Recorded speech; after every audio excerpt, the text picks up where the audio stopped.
Sa mga nakalipas na taon, paunti na raw ng paunti ang mga isdang galunggong sa karagatan. Kaya ang BFAR o Bureau of Fisheries and Aquatic Resources pinag-aaralan ang pansamantalang pagbabawal ng panghuhuli nito.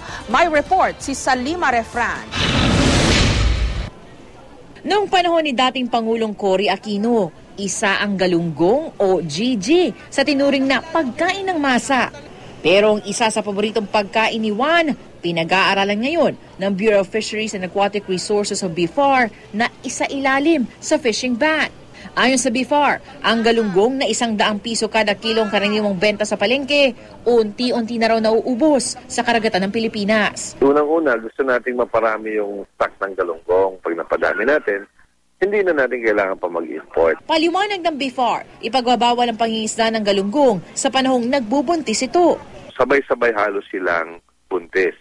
So, ayaw naman natin na mangyari na yung buntis na isda ay huhulihin natin. Kasi sayang, pag binayaan natin makapangitlog, mga 500,000 itlog yan. Sa ngayon ay pinag-aaralan pa ng BFAR kung kailan ang peak season ng pagbubuntis ng galunggong at kung saan sila karaniwang matatagpuan.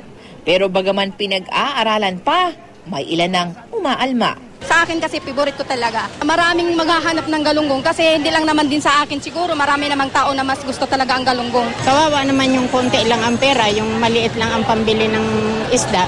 Dati na rin nagpatupad ng pagbabawal sa pangingisda ng tamban, mackerel at herring ang BFAR sa Visayan Sea para maparaming supply ng mga isdang ito.